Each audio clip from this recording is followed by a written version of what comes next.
Election ಎಲ್ಲ ಎರಡು ವರ್ಷದಲ್ಲಿ ಬರ್ತಾ ಇದಲ್ಲ, ಅದ್ರ ಜೊತೆಗೆ ಇವರ್ಯಾರು NDA ಮೈತ್ರಿ ಪಕ್ಷದಲ್ಲಿ ಒಂದು ಸ್ವಲ್ಪ ಅವನಿಗೆ ಟೆನ್ಷನ್ ಆಗ್ಬಿಟ್ಟಿದೆ ಅವರಿಗೆ. ಅದಕ್ಕೆ ನಾನು ಒಬ್ಬನೇ ಕಾಣಿಸ್ತದೆ, ಈಗ ಇಬ್ಬರು ಕಾಣಿಸ್ತಾವ್ರಿ. ಈಗ ಅವ್ರದ್ದೊಂದು ಅಗಲಕೋಟೆ ಆದರೆ ನಂದೊಂದು ಇಟ್ಕೊಂಬಿಟ್ಟಾನೆ, ಏನು ಹಾಲು ಒಕ್ಕೂಟದಲ್ಲಿ 300 ಕೋಟಿ ಹಗರಣ ಲೋಕಾಯುಕ್ತ ಅಂತ ಹೇಳ್ಬಿಟ್ಟು. ನಾನು ಚಾಲೆಂಜ್ ಮಾಡ್ತೇನೆ ಮಂಜುನಾಥ್ ಗೌಡರಿಗೆ, ನೀನೇನಾದರೂ 300 ಕೋಟಿ ಒಕ್ಕೂಟದಲ್ಲಿ ಪ್ರೂಫ್ ಮಾಡಿಸ್ಬಿಟ್ರೆ ನಾನು ರಾಜಕೀಯದಿಂದ ದೂರ ಇದ್ದೋಗ್ಬಿಟ್ಟು ಫಸ್ಟ್ ಟೈಮ್ ನೀನು MLA ಮಾಡಿಸಿದ್ನಲ್ಲ, ಮತ್ತೆ ನಿನ್ನ ಜೊತೆಗೆ ಬಂದ್ಬಿಡ್ತೀನಿ ಇನ್ನೊಂದು ಸಾರಿ MLA ಮಾಡೋಕ್ಕೆ. ನಿಜ ಆದರೆ ಒಂದು ಸಾರಿ ಮಾಡಿಬಿಟ್ಟಿದ್ದೀನಿ ನಿನ್ನ ಎಲ್ಲ ನಮ್ಮ ಮಾಲೂರು ತಾಲೂಕಲ್ಲಿ ಕೈ ಕಾಲು ಹಿಡಿದು ಮಾಡಿದಂಥವ್ರು ಅವತ್ತು ಯಾರೂ ಇಲ್ಲ ಬಿಡಿ, ಯಾರೋ ಕೆಲವರು ನಿನ್ನ ಜೊತೆ ಅಂತ ಇಂಥವ್ರು ಅವರೇ. ನೀನು ಹೊಸಕೋಟೆಯಿಂದ ಕರ್ಕೊಂಬಂದು ಅವತ್ತು MLA ಮಾಡೋಕ್ಕೆ ಯಾರ್ಯಾರು ಪ್ರಯತ್ನ ಮಾಡಿದ್ರು, ನಂಜೇಗೌಡನ ಒಬ್ಬನೇ ಅಲ್ಲ, ಆನೆಪುರ ಹನುಮಂತಪ್ಪನು, ಚಂದ್ರೇಗೌಡರು, P. ನಾರಾಯಣಸ್ವಾಮಿ, ಇನ್ನೂ ತುಂಬ ಜನ ಹೆಸರು ಹೇಳೋಕೆ ಹೋದರೆ ಇವರು ಯಾರು ಕೂಡ ನೀ ಜೊತೆಲಿಲ್ಲ. ನಾನೊಂದು ಚಾಲೆಂಜ್ ಮಾಡೋದೇನೆಂದರೆ, ನೀವು 300 ಕೋಟಿ ಹಗರಣ ಪ್ರೂಫ್ ಮಾಡಿಬಿಟ್ರೆ ರಾಜಕೀಯದಿಂದ ನಿವೃತ್ತಿ ಆಗಿ ಮತ್ತೆ 2ನೇ ಸಾರಿ ನೀನು MLA ಆಗೋಕ್ಕಾಗಲ್ಲ. 28ಕ್ಕೆ ನಾನು ಬರ್ತೀನಪ್ಪ. ಫಸ್ಟ್ 18ರಲ್ಲಿ ಯಾವಾಗ 23ರಲ್ಲ ಯಾವ first time MLA? Vamshodaya multi speciality ಆಸ್ಪತ್ರೆ ಕೋಲಾರ. ಇಲ್ಲಿ ಅತ್ಯಾಧುನಿಕ ತಂತ್ರಜ್ಞಾನವನ್ನ ಬಳಸಿ ಎಲ್ಲಾ ಮೂಳೆ ಸಂಬಂಧಿ ಕಾಯಿಲೆಗಳಿಗೆ ಪರಿಹಾರ ಸಿಗುತ್ತದೆ.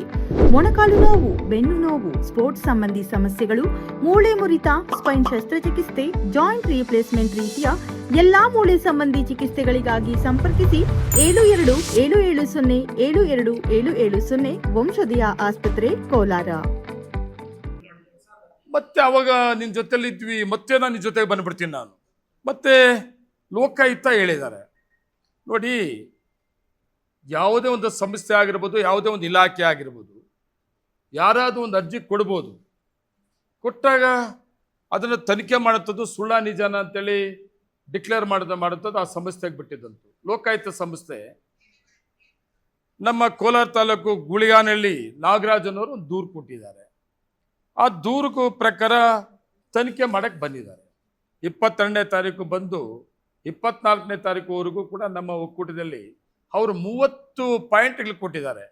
30 ಪಾಯಿಂಟ್ ಕೂಡ ಅದಕ್ಕೆ ಸಂಬಂಧಪಟ್ಟ ದಾಖಲೆಗಳನ್ನು ಕಲೆಕ್ಟ್ ಮಾಡಿದ್ದಾರೆ. ನಾನು ಕೂಡ ನನ್ನ ಅಧಿಕಾರಿಗಳಿಗೆ ಆ ಲೋಕಾಯುಕ್ತವರು ಏನು ಬಂದಿದ್ದಾರೆ ಅವ್ರಿಗೆಲ್ಲ ರೀತಿಯಲ್ಲಿ ಸಹಕಾರವನ್ನು ಕೊಡಂಥದ್ದು, ಅವ್ರು ಏನೇ ಕೇಳಿದ್ರು ಕೂಡ ದಾಖಲೆಗಳು ಕೊಡಂಥದ್ದು ಕೂಡ ನಾನು ಒಬ್ಬ ಒಕ್ಕೂಟದ ಅಧ್ಯಕ್ಷನಾಗಿ ನನ್ನ ಅಧಿಕಾರಿಗಳಿಗೆ ಕೂಡ ನಾನು ಮಾಹಿತಿಯನ್ನು ಕೊಟ್ಟಿದ್ದೀನಿ.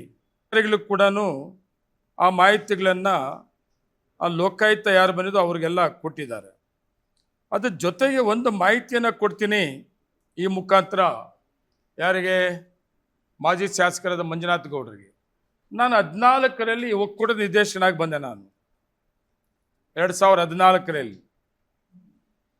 ಮತ್ತು 18ರಲ್ಲಿ ಅಧ್ಯಕ್ಷನ ಕೂಡ ಆಗಿಬಿಟ್ಟೆ. ಅದೇ ಅವಧಿಯಲ್ಲಿ 18ರಲ್ಲಿ ಅಧ್ಯಕ್ಷ ಕೂಡ ಆಗಿದ್ದೆ. ನಾನು ಖುಷಿಯಾಗಿ, ನಾನು ಸಮಾಧಾನಕರವಾಗಿ ನನ್ನ ಒಕ್ಕೂಟ ಸಂಸ್ಥೆಯಲ್ಲಿ ಹಾಲು ಉತ್ಪಾದಕರ ಪರವಾಗಿ ಕೆಲಸ ಮಾಡಿದ್ದೀನಿ ಅಂತೇಳಿ ಹೆಮ್ಮೆಯಿಂದ ನಾನು ಹೇಳ್ಕೊಬೋದು. ನಾನು 300 ಕೋಟಿ ರೂಪಾಯಿ ಹಗರಣ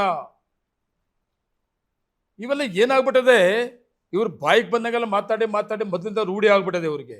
ಅದನ್ನೇ ಇದು ಮಾತಾಡ್ಕೊಂಡು ಹೋದಾಗ ನಾವು ಯಾರು ಕೂಡ ಸುಮ್ಮನೆ ಕೂತ್ಕೊಳಕ್ಕಾಗೋದಿಲ್ಲ. ಅದ್ರ ಜೊತೆಗೆ ಇನ್ನೊಂದೇನು ಹೇಳ್ತಾರೆ, ಅದು ನೇರವಾಗಿ ನನ್ನ ವಿಷಯ ಪ್ರಸ್ತಾಪ ಮಾಡ್ತಾರೆ. ಪ್ರತಿದಿನ 5ರಿಂದ 10 ಲಕ್ಷ ರೂಪಾಯಿ ಇಲ್ಲಿಂದ ಡ್ರಾ ಆಗ್ತದಂತೆ. ಯಾರಿಗೆ? ನಮ್ಮ ಸಂಬಂಧಿಕರಿಗೆ, ನನ್ನ ಸ್ನೇಹಿತರುಗಳಿಗೆ, ನಮ್ಮ ಹೆಸರುಗಳು ಏನೋ ಮಾಡ್ಕೊಂಬಿಟ್ಟಿದ್ವಿ ಅಂತ. ಒಂದು ಚಾಲೆಂಜ್ ಮಾಡ್ತೀವಿ, ತಾಕತ್ತಿದ್ರೆ ನಿಂಗೆ ಧೈರ್ಯ ಇದ್ದರೆ ಇದು ಪ್ರೂಫ್ ಮಾಡಿಬಿಡು. ಇದ್ರ ಮೇಲೆ ನಾನು ಕೇಸು ಕೂಡ ಹಾಕ್ಬೋದು. ಅದನ್ನು ನಾನು ಹಾಕೋದಿಲ್ಲ, ನಾನು ಚಾಲೆಂಜ್ ಮಾಡ್ತೀನಿ. ನಾನು ಇದನ್ನು ಪ್ರೂಫ್ ಮಾಡು. ಮತ್ತು ಅವಾಗಲೇ ಹೇಳಿದ್ನಲ್ಲ ಒಂದು 300 ಕೋಟಿ, ಅದನ್ನು ಪ್ರೂಫ್ ಮಾಡು. ಇವು ಎರಡನ್ನೂ ಪ್ರೂಫ್ ಮಾಡಿಬಿಡಪ್ಪ, ರಾಜಕೀಯ ಬೇಡ ನನಗೆ. ನೀನು ಏನು ಹೇಳಿದ್ರು ಮಾಲೂರು ತಾಲೂಕಲ್ಲಿ ಕೇಳ, ನೀನು ಏನು ಹೇಳಿಕೊಂಡು ಹೋದ್ರು ಕೂಡ ಮಾಲೂರು ತಾಲೂಕಿನ ಜನ ನೀನು ಹಣೆ ಬರ ಏನು ಅಂತೇಳಿ ಚೆನ್ನಾಗಿ ಗೊತ್ತಾಗ್ಬಿಟ್ಟಿದೆ. ಫಸ್ಟ್ ಟೈಮ್ MLA ಆದಾಗ ರೆಸ್ಪೆಕ್ಟಾಗಿ ಗೌರವವಾಗಿ ದೊಡ್ಡ ಸ್ಕಿ ಇದ್ದಿದ್ರೆ ನಾವು ಯಾರು ಆಸೆ ಬಂದು MLAಗಳು ಆಗ್ತಾ ಇರಲಿಲ್ಲ. ಆ ದೊಡ್ಡ ಸ್ಕಿ ಗೌರವ ಇಲ್ಲಿದೆ. ಜೊತೆಲಿ ಇದ್ಕೊಂಡೆ ಬೇಕಾದಷ್ಟು ತೊಂದರೆ ಕೊಡೋಕ್ಕೆ ಪ್ರಾರಂಭ ಮಾಡಿದ್ದು ಎಲ್ಲ ಬಿಟ್ಬಿಟ್ಟು ಇವತ್ತು ನಿನ್ನನ್ನು ಒಂದೇ ಸಾರಿಗೆ ಸಾಕಪ್ಪ ಅಂತ ತೀರ್ಮಾನ ಮಾಡವ್ರೆ. 2 ಸಾರಿ ಗೆಲ್ಸವ್ರೆ ನನ್ನ ತಾಲೂಕು, ನೀನು 3ನೇ ಸಾರಿ ಗೆಲ್ಸಿದ್ಯಾ. ನೀನು ಇದೇ ಬ್ಲ್ಯಾಕ್ ಮೇಲ್ ಮಾಡಿದ್ದೀನಿ ನನ್ನ 2.5 ವರ್ಷ ಮಾನಸಿಕವಾಗಿ ಹೈಕೋರ್ಟು, ಸುಪ್ರೀಂ ಕೋರ್ಟು ಎಲ್ಲ ಆಲಿಸ್ದೆ. ಏನಾಯ್ತಪ್ಪ ನಿನ್ನ ಹಣೆ ಬರ? ಅದು ಸುಪ್ರೀಂ ಕೋರ್ಟಿಂದ ಮತ್ತೆ ರೀಕೌಂಟಿಂಗ್ ಅಲ್ಲಿ ರಿಸಲ್ಟ್ ಬಂತಪ್ಪ. ಸುಮ್ಮನೆ ಇರ್ಬೇಕಲ್ಲ. ಈಗಲಾದರೂ ಗೌರವ ಕಲ್ತ್ಕೊಂಡು ಬರಪ್ಪ ನಾಳೆ ಬೆಳಗ್ಗೆ 28ಕ್ಕೆ ಬಂದು ಎಲೆಕ್ಷನ್ ಫೇಸ್ ಮಾಡಿ ನಾನು ಸ್ವಾಗತ ಮಾಡ್ತೀನಿ ನಾನು.